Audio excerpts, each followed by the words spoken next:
agora é ocasião de semear e colher. Observemos assim a tarefa que nos cabe e recordemos a palavra do Evangelho. Cada um administre aos outros o dom como recebeu, como bons dispensadores da multiforme graça de Deus, para que a graça de Deus nos enriqueça de novas graças. Vamos então fechar nossos olhos, pensar em Jesus, nosso mestre, amigo, em Deus, nosso Pai, agradecendo a espiritualidade amiga que está aqui conosco, que preparou o nosso ambiente para hoje, com essa paz e harmonia de que a gente necessita. A Emmanuel, que é o mentor da nossa casa espiritual. Que Jesus nos abençoe, abra os nossos corações, que nós possamos receber todos esses ensinamentos prontos, abertos, com amor e paz em nosso coração. E assim, então, agradecidos, iniciamos a nossa palestra de hoje. Vou passar a palavra, graças a Deus. Boa noite. Sejam bem-vindos à nossa casa. Muito bom tê-los aqui hoje, nessa noite especial. Eu falo agora em nome da diretoria, tá? O Fejolo, que é o nosso atual presidente, está na reunião mediúnica, não pôde estar aqui. Então, eu estou aqui o representando para recebê-los. Agradecer o coral, que veio trazer a harmonização para a gente, tão linda, né? Enquanto vocês cantavam, com certeza nossas dores foram diminuídas. Obrigada. Então, hoje a gente tem aqui o nosso amigo Lacordaire, mais uma vez na nossa casa. Já é nosso sócio aqui. Muito bem-vindo. Muito bom ter você aqui novamente. Vou passar a palavra para ele. O tema de hoje é a vivência do amor. Espero que vocês tenham uma noite agradável, como sempre é nas palestras dele. Ele tem uma maneira muito carinhosa de conduzir, então que vocês aproveitem bastante e que Jesus te inspire. Obrigada mais uma vez.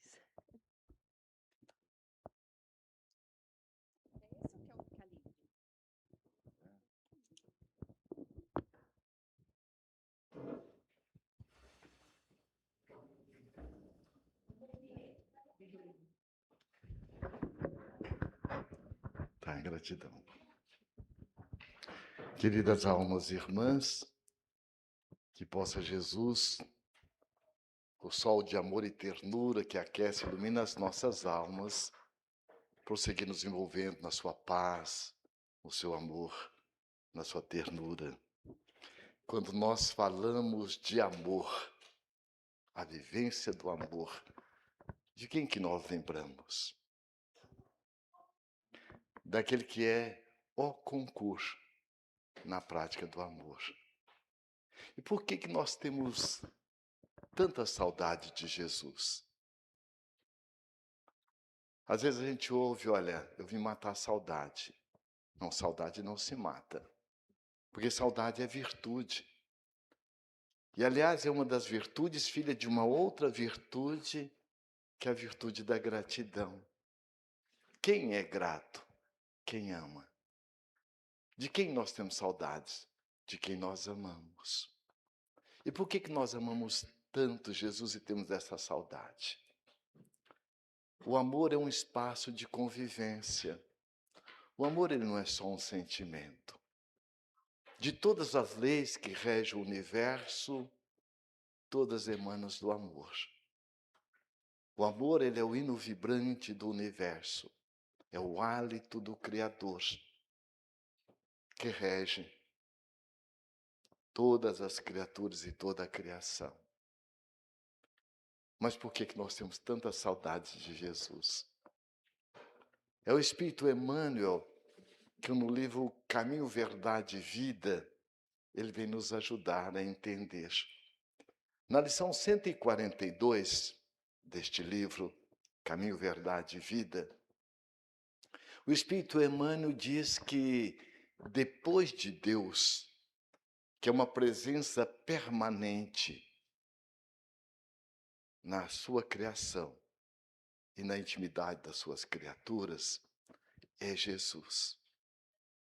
Jesus é essa presença permanente nas nossas vidas. Se nós o sentimos ou não, é uma outra lei, que é uma das leis mais importantes da nossa relação com o universo, que é a lei de permissão. Nós é quem nos permitimos sentir Jesus conosco. Como agora. Eu vou falar algo que nós não estamos percebendo. Ó. Vocês estão respirando, olha o ar que estamos respirando.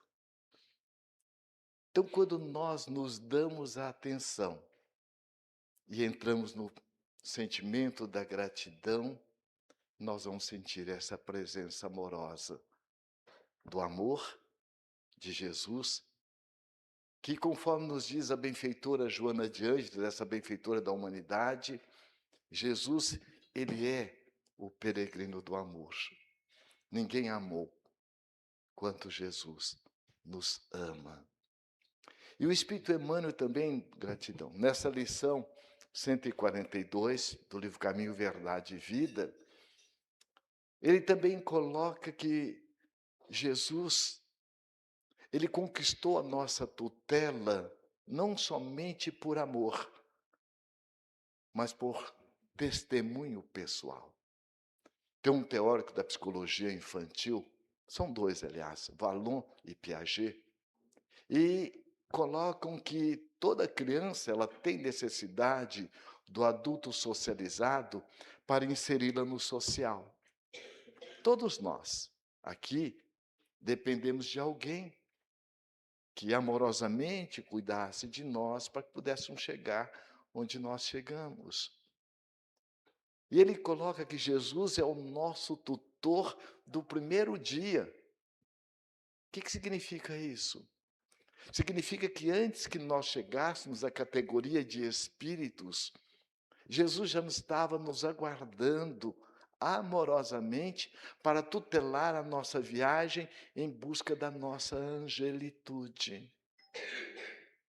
O Espírito Emmanuel também, no livro A Caminho da Luz, numa mensagem que se intitula A Manjedoura, ele afirma que Jesus veio no seio da coletividade humana com a manjedoura, trazendo para a humanidade a era da humildade. Mas o Espírito Emmanuel também coloca neste livro, A Caminho da Luz, que é Jesus quem recebe a terra quando se desdobra quanto uma nebulosa do sol e a acolhe. E junto com toda uma equipe de geneticistas, de espíritos superiores, engenheiros, arquitetos, veio prepará-la para nos receber. Imaginemos a grandeza de Jesus. Ele que poderia ter descido num corcel de astros, ele poderia ter regimentado o maior exército. Como que ele veio? Veio o seu pai, a sua mãe, batendo de porta em porta, pedindo guarida, para que ele pudesse ser acolhido, para que ele pudesse nascer. E ninguém foi capaz de dar para ele um espaço. E quem deu, deu do espaço que não lhe faltava, que não iria lhe incomodar. Deu um curral, uma estrebaria, que seu pai improvisou um coxo, como sendo o seu berço. E ele chega como? Eu não vim para ser servido. Aquele que quiser ser o maior, seja o menor. Por que ele não veio para ser servido? Allan Kardec, na questão 625, do Livro dos Espíritos, pergunta aos benfeitores da humanidade qual é o ser mais perfeito que Deus nos concedeu como modelo e guia da humanidade. E a resposta mais sintética é Jesus. Jesus, enquanto modelo, na neurolinguística nós aprendemos que metamodelar é tomar como referência. E guia. Qualquer um de nós que formos para um país estranho, uma cidade estranha, se nós contratarmos um guia, o que nós esperamos dele? Que ele saiba o caminho que estará nos conduzindo e que também saiba a história da história que vem a nos ofertar. Então Jesus, ele é o modelo, ele é o guia. Todos aqueles que anteciparam Jesus, Sócrates, Pitágoras, Arquimedes, Lao Tse, Confúcio, Buda, Moisés, todos vieram sob a tutela amorosa de Jesus. E Jesus, ele vem justamente nos trazer a exemplificação do amor em espírito e verdade. Ele nos afirma: eu venho para que tenhais vida, e vida em abundância. Não é uma vida qualquer. É uma vida que vem agregar valor na nossa própria vida. Nós somos vida.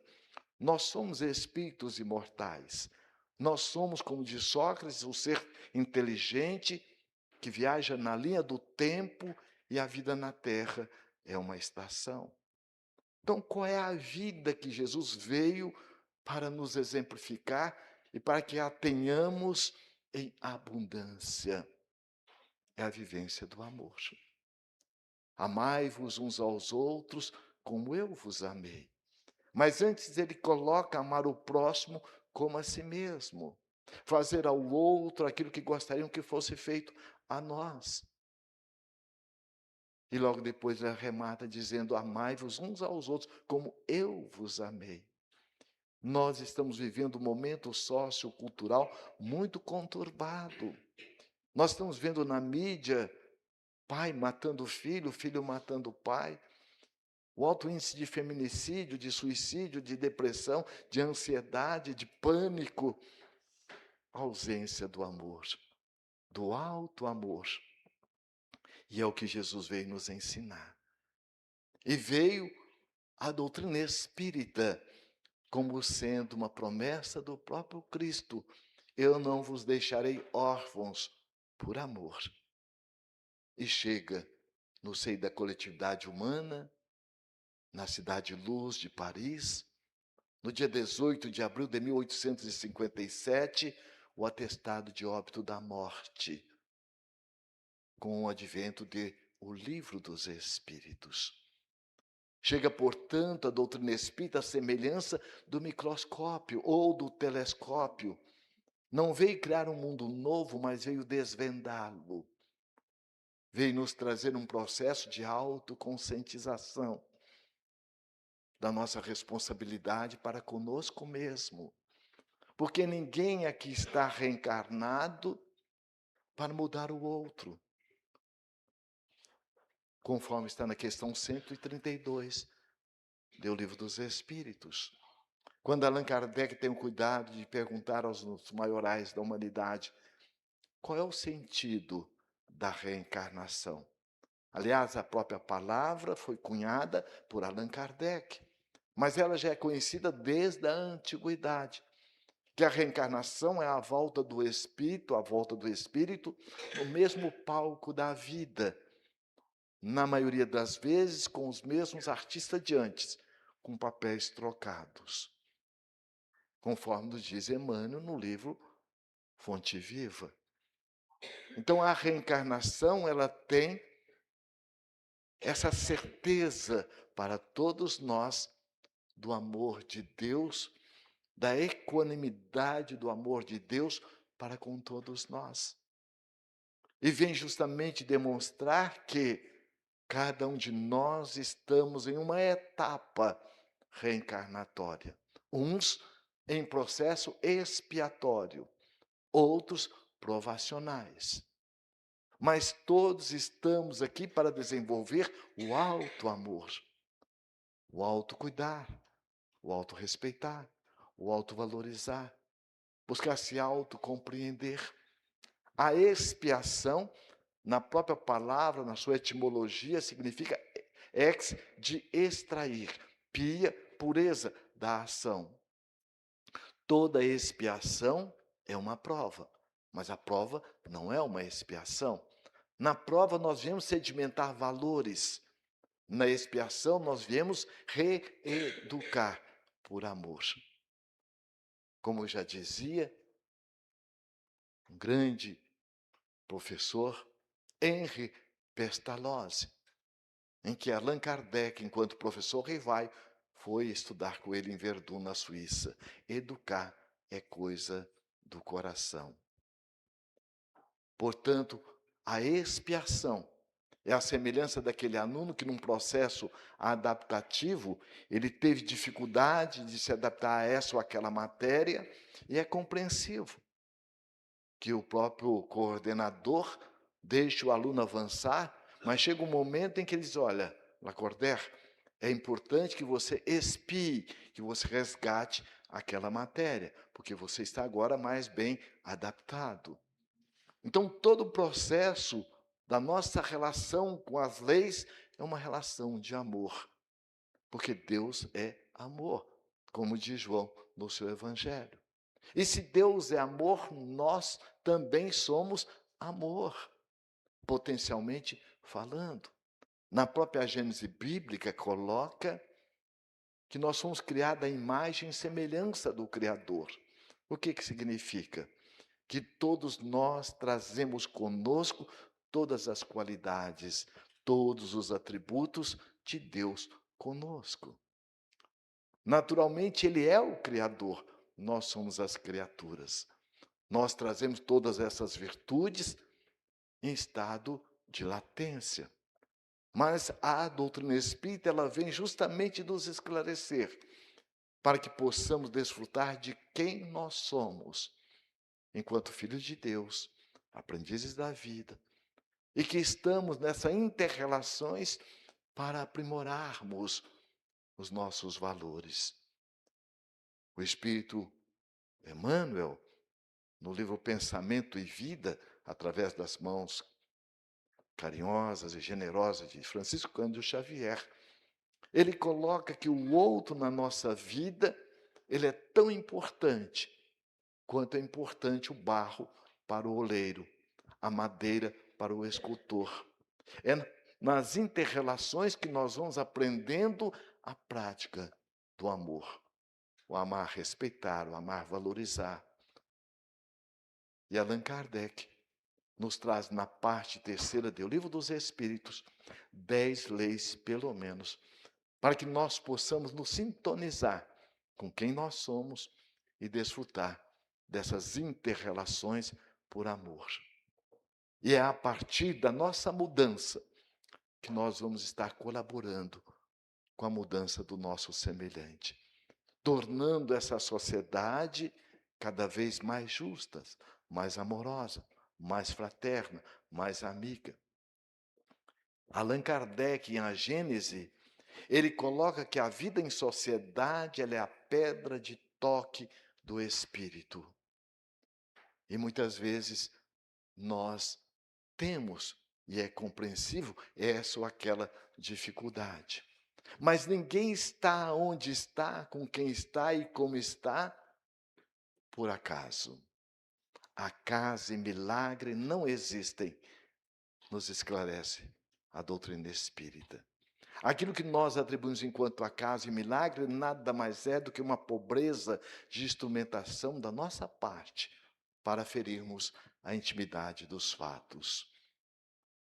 Em um livro muito interessante que chama Dias Felizes, é da editora Espiritizar, da Federação Espírita do Estado de Mato Grosso, numa mensagem que se intitula Contratos Espirituais, nós vamos ver o quanto o amor do Cristo e de Deus para conosco é indimensional.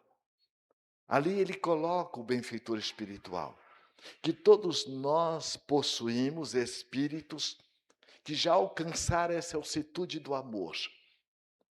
E como o amor tem a função de unir as criaturas e não separar, e todo bem, ele não tem vencimento, é pela eternidade. Essas amizades interexistenciais estão sempre ligadas a nós, nos estimulando a sair da retaguarda do nosso processo evolutivo. E antes de nós reencarnarmos, narra o Espírito Honório nessa mensagem, passamos pelo zelo, pelo carinho dessas mãos generosas, que além de estudar as nossas experiências pregressas, para fazer um planejamento na nossa reencarnação, e muito de nós, que às vezes não possuímos créditos para reencarnar, por amor, eles nos emprestam. E além de nos emprestar, velam por nós. E ele coloca que nesse processo do nosso planejamento reencarnatório, nós estabelecemos um contrato espiritual. Contrato espiritual.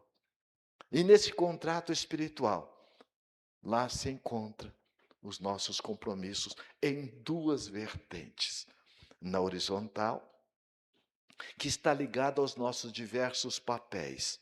O papel de pai, o papel de mãe, o papel de professores, o nosso papel profissional, o nosso papel enquanto trabalhador do centro espírita, porque está também no nosso programa o nosso compromisso com as atividades do centro espírita, como uma forma amorosa de devolver aquilo que amorosamente e generosamente a vida investe em nós. E nesta horizontal, nós poderemos ser substituídos nos nossos papéis. Por exemplo, se a minha mãe tivesse desencarnado no meu nascimento, teria alguém que cuidaria? Teria. No último caso, iria me dar para adoção. O fato é que nos papéis nós poderemos ser substituídos, mas no propósito não. O propósito está ligado à vertical, está ligado ao nosso aprimoramento espiritual. É nós nos fazermos com aquilo que nós fazemos, porque tudo que fazemos, nós temos um feedback, nós temos uma energia, lei de causa e efeito. Por isso que o Espírito Joana de Ângeles também diz, o mal que nos faz mal não é um mal que o outro nos faz, problema dele, lei de causa e efeito. O mal que nos faz mal é o mal que eu pratico, que me torna momentaneamente uma pessoa má. Então, dentro desse propósito, o propósito, ele é a nossa energia, o nosso perfume, o nosso DNA. E cada encarnação nós viemos desenvolver um propósito, uma virtude. Se nessa encarnação eu vim desenvolver a humildade, eu vou ser colocado num caldo sociocultural que também vem me estimular a desenvolver nas diversas situações interpessoais e intrapessoal para desenvolver a humildade, ou a resiliência, ou a determinação, ou o autoamor, o autoacolhimento. E para que nós possamos identificar qual é o meu propósito, está ligado à nossa maior dificuldade, à nossa maior carência. O Espírito Joana de Ângeles, essa benfeitora espiritual, quando nós terminamos este livro, A Vivência do Amor, depois nosso Divaldo pediu para vê-lo e disse, olha, a benfeitora está oferecendo o prefácio. E no prefácio deste livro, ela coloca, dentre tantas outras questões que ela nos leva a refletir profundamente, ela diz, o que te falta não te faz falta. Por quê? O que me falta porque não está no meu programa, pela misericórdia divina. E o que nós, nesse momento, sentimos que nos falta, e ela diz, se trabalharmos, conquistaremos. Por quê? Nós podemos alterar o nosso programa reencarnatório para melhor, fazendo um bom uso da lei de liberdade, fazendo escolhas conscienciais. Nas escolhas conscienciais, nós utilizando a lei de liberdade, nós construímos a nossa libertação. Quando nós tomamos atitudes automatistas, com raiva, com mágoa, nós estamos construindo a nossa escravização. Então, portanto, Muitas vezes nós deixamos de desfrutar, não somente de quem nós somos, confundindo muitas vezes aquilo que nós fizemos com quem realmente nós somos. Nós somos amor, mas por ignorância nós ainda temos atitudes de desamor. Mas nós não somos as nossas atitudes. Nós não somos o que nós pensamos. Nós não somos o que nós fazemos. Nós não somos um corpo. Nós somos um espírito, momentaneamente, num corpo. Como diz o Espírito Joana de Ângeles, nós somos a semelhança de uma semente que traz dentro de si todos os ingredientes necessários para despertar a árvore que a tipifica.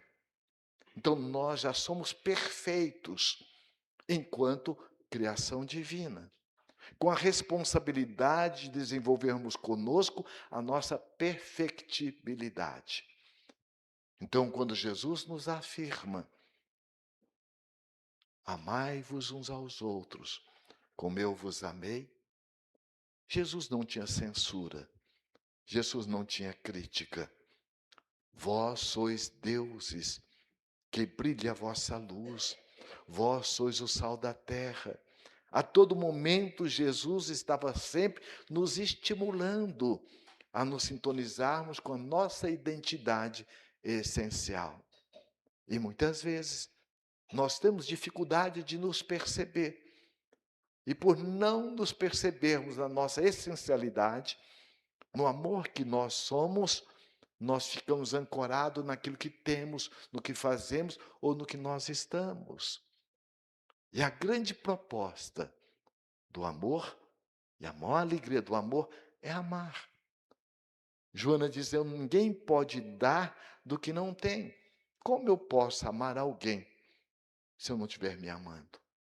Quantos de nós, às vezes, já nos pegamos, ouvimos alguém dizer, gente, quem deveria estar nessa palestra é o fulano. Olha, eu vou pegar essa mensagem, vou levar para o Beltrano. Mas não nos damos conta que essa ferida é minha, essa dor é minha.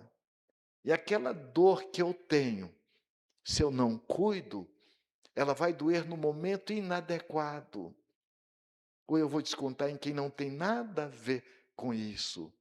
Ou ela vai gritar no corpo, e quando essa dor grita no corpo por não ter sido atendida amorosamente, num processo de autoacolhimento amoroso, ela vem na forma de doença. E aí nós vamos entendendo a importância que tem de nós estarmos trabalhando a nossa autocura, através do autoconhecimento, que vai nos levar ao autodomínio. Porque muitos de nós ficamos reclamando do pai, da mãe, do nosso nascimento, mas eles fazem parte do nosso programa reencarnatório. Está no nosso contrato espiritual. O espírito André Luiz, no livro Entre o Céu e a Terra, ele afirma que, na maioria das vezes, com raras exceções, todo pai e toda mãe são consultados, se aceita ou não o filho. Então, nós pedimos para nascer junto com essas almas queridas. Às vezes nós reclamamos, minha mãe não me amava, minha mãe não me colocava no colo, minha mãe não tinha carinho comigo. Mas ela teve o amor mais importante, o amor responsabilidade. Ela nos deixou nascer, não nos deixou passar fome. E eu me recordo o quanto muitas vezes nos falta o sentimento da gratidão. A gratidão, ela é filha do amor, da autoconsciência. Nossa benfeitora espiritual nos coloca, que colocamos também no livro O Mestre da Consciência e os Aprendizes do Amor, 5 gratidões fundamentais. A primeira, gratidão que eu sinto pela liberdade de poder pensar. Podemos pensar o que quisermos. A segunda gratidão, gratidão que eu sinto pela liberdade de poder sentir. Eu não tenho como dominar, controlar o trânsito, mas eu tenho como me determinar como eu quero me sentir diante do trânsito.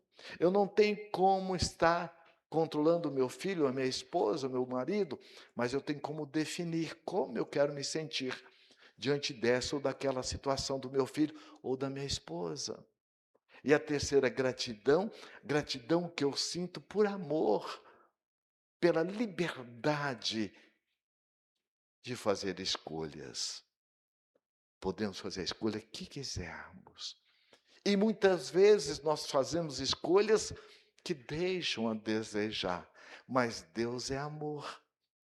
Então a quarta gratidão, a gratidão que eu sinto por amor, pela liberdade de poder reparar. A quinta gratidão, gratidão que eu sinto pela liberdade de poder evoluir continuamente.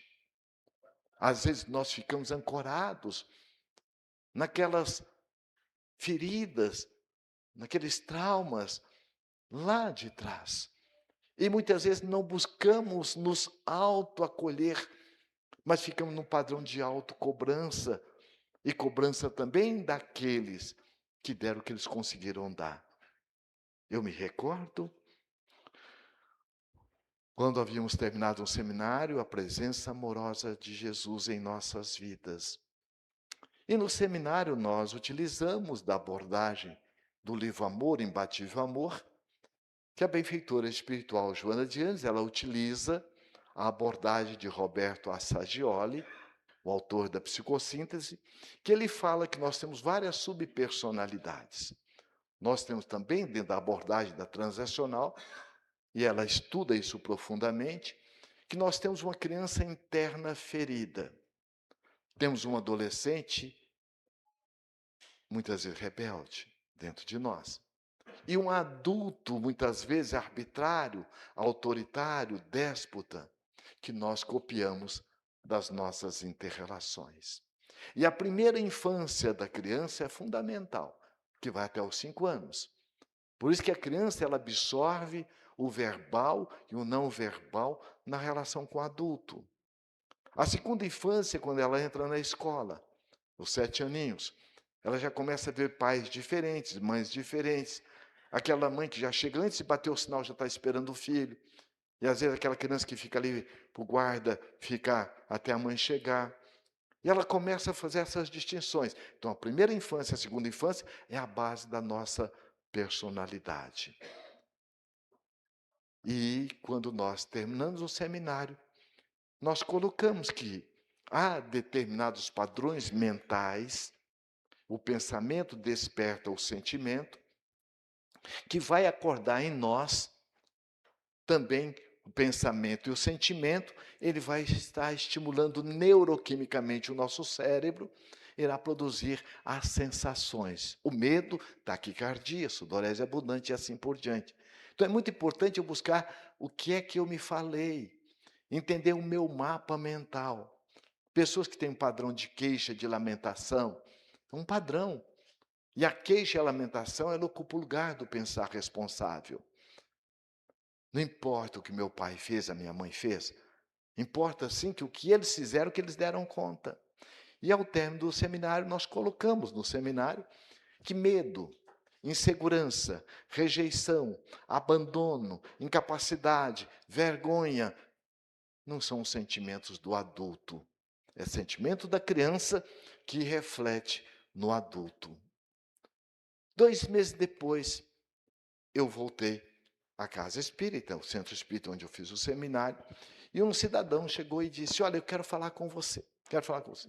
Olha, terminou a palestra, nós fomos conversar. Eu não disse naquele dia do término do seminário, mas eu quero dizer com você. Olha, eu tenho 56 anos, minha mãe tem 82 anos. Minha mãe, ela está com Paxo e está também com Alzheimer. Eu tenho uma dificuldade muito grande de relacionar com a minha mãe. A minha mãe, ela foi muito autoritária.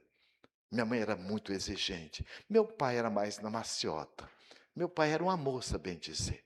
Meu pai era o afetivo. Mas já há quase 40 anos meu pai faleceu. E até hoje eu tenho dificuldade, muitas vezes, de abraçar minha mãe. E às vezes eu abraço quando é aniversário, é Natal, coisas assim. Minha esposa dá banho na minha mãe, porque quando ela está em crise, ela tem dificuldade maior. Ela diz: bem, passa um pente no cabelo da sua mãe. Não, não, eu não tenho jeito para isso. Mas quando, naquele domingo que terminou o seminário, eu saí. E logo quando eu cheguei em casa, minha mãe já perguntou: meu filho, você me leva na missa das 18? Claro, mãe, como todo domingo eu faço. E quando foi justamente naquele domingo, eu peguei minha mãe e a levei à missa. E fiz como todo dia eu fazia, todas as vezes. Eu a deixei lá na ponta do banco e eu sentava aqui na outra ponta.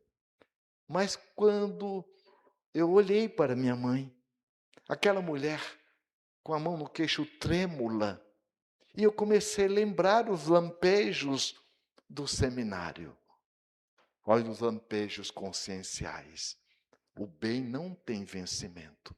Então, quando nós buscamos uma leitura edificante, quando nós buscamos uma palestra, quando nós buscamos entender a nossa dor, o nosso conflito, nós somos convidados a fazer uma mudança de nível conosco mesmo, a nos tornarmos uma melhor versão de nós mesmos. E principalmente se nós passamos a desenvolver o hábito da oração. A oração, como diz o Espírito Emmanuel, ela é esse interfone que nos liga ao Criador. E através dos laços invisíveis do pensamento, nós recebemos a ajuda que buscamos.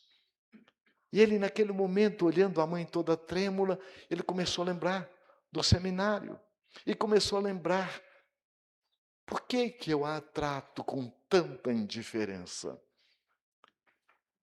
Aquela mulher que, cheia de etiqueta, que não era qualquer xícara, agora tem que tomar café na caneca, com pano do lado, porque sai pelo lado da boca. Agora aquela mulher toda trêmula, já com as ideias confusas, e aquilo foi me dando algo dentro de mim, um sentimento de eu não curti minha mãe. A vela está apagando. E eu não desfrutei da luz que ela me ofereceu. E ele começou, naquele momento, ver que a sua mãe lhe amava, mas ele dizia que não. Porque ele começou a ver agora, quando ele chegava da escola, a mãe dizendo: filho, eu fiz o bolo de laranja que você gosta. Eu comecei a ver a roupa bem passada, em cima da cama, cheirosa. Minha mãe dizendo: guarda para mim, meu filho. A roupa era minha. Eu comecei a ver a lancheira. Eu era o único quase lá do colégio que levava a lancheira com a merenda ali embrulhada num guardanapo de pano com meu nome bordado em ponto cruz. Eu comecei a ver o quanto a minha mãe me amava. Quando ela estava encapando o meu caderno, os meus livros, e ainda dizendo: filho, cuidado para não dobrar, virar orelha de burro. Eu comecei a ver minha mãe me ensinando matemática. E tudo aquilo eu havia apagado da minha mente. Eu vi o quanto a minha mãe me amava. Aí eu tive vontade de abraçá-la, mas veio o medo. Mas eu lembrei, é a minha criança, te aguenta aí, nós vamos juntos. Eu fui como quem não quer nada, fui chegando e falei: não vou nem olhar para ela. A hora que meu corpo encostou no corpo dela, eu senti uma energia tão intensa, como se o meu peito abrisse. Ali, a energia do amor. O amor, gratidão. E ele acessou a lei de permissão, aquela couraça. E ele disse: eu senti, como se naquele momento eu estivesse dentro do útero da minha mãe, teve uma experiência perinatal. E aí, naquele momento, ele foi e disse: agora eu quero abraçá-la. Joguei a mão por trás e fui trazendo. A hora que a minha mão encaixou no ombro dela, que eu fui trazendo, naquele momento, eu senti a presença do meu Pai. Porque o amor tem a função de unir corações. E a morte não mata a vida.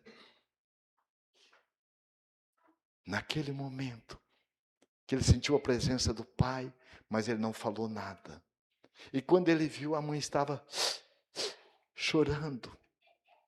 Ele foi e perguntou: mãe, a senhora está emocionada com o sermão do padre? Não, meu filho. Estou emocionado porque é a primeira vez que você me abraça espontaneamente.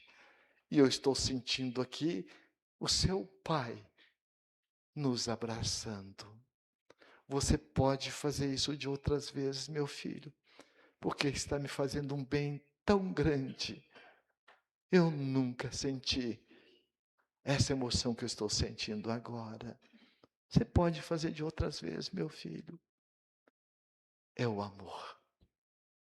E ele foi e disse: naquela mesma noite, eu tive um sonho. Que eu era um jovem, achava que o dinheiro comprava tudo. E era aquele que não importava o outro. E ela, uma jovem, linda, bonita, eu só queria usá-la. E ela ficou grávida. E eu, naquele momento, abandonei. E ela foi para um prostíbulo. E eu vi, era minha mãe. É o amor, através da reencarnação, nos trazendo de volta no mesmo palco da vida, para que possamos juntos nos equalizarmos no modelo e guia da humanidade, que é Jesus. Jesus, ele é o amor por excelência. Jesus, ele nos afirma: onde estiver uma ou mais pessoas, lá estarei. E aí nós nos recordamos de Joana de Cusa. Está no livro Boa Nova. O Espírito Humberto de Campos, através do nosso querido Chico Xavier, nos traz essa mensagem. Aquela mulher sonhadora, além do seu tempo.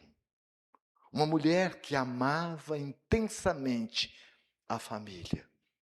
Mas como a maioria de nós temos este ou aquele conflito de ordem familiar, não era diferente com Joana de Cusa.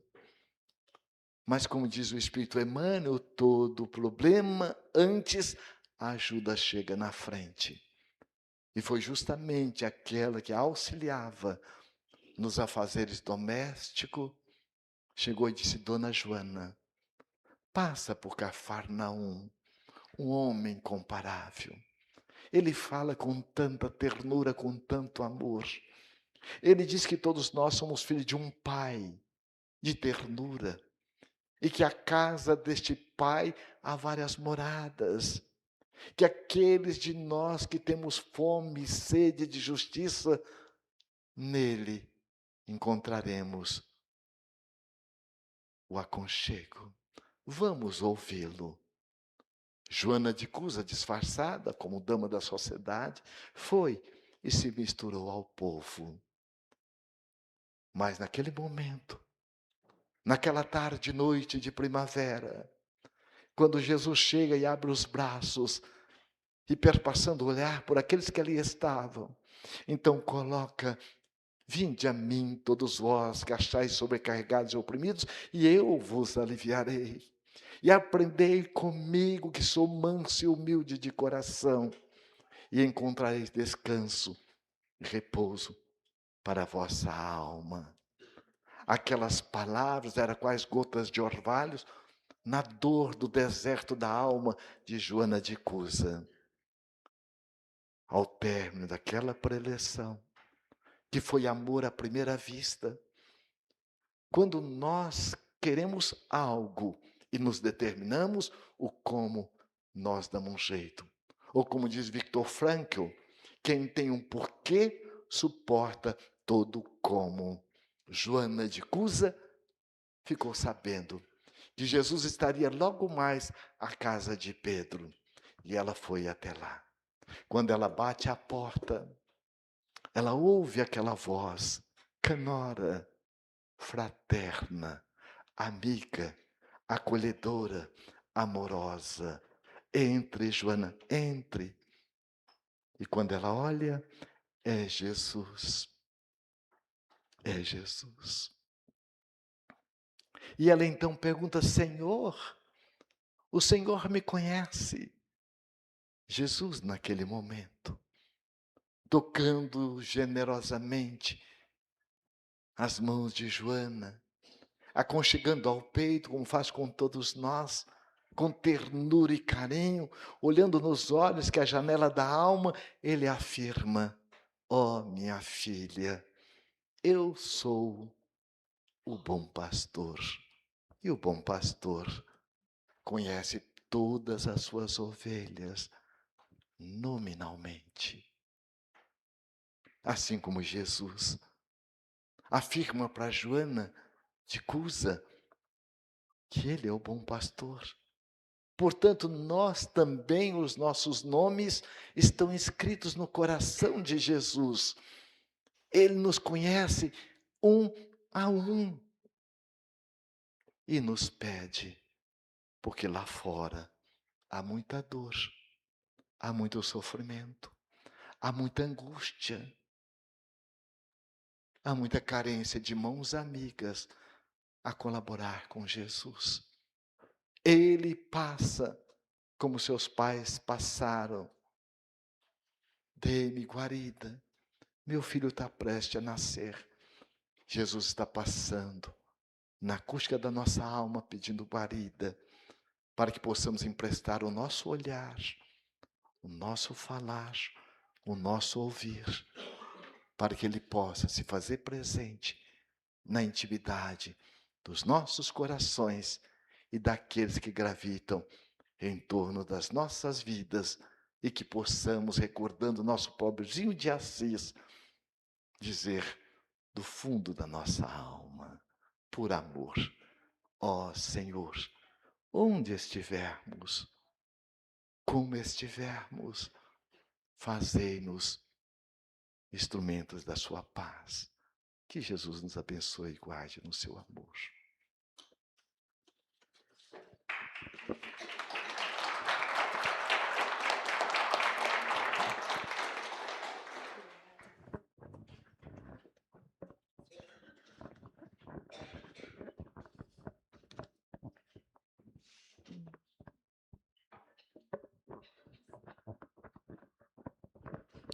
Vamos então, mais uma vez, elevar nossos pensamentos a Deus, nosso Pai, a Jesus, nosso mestre e amigo.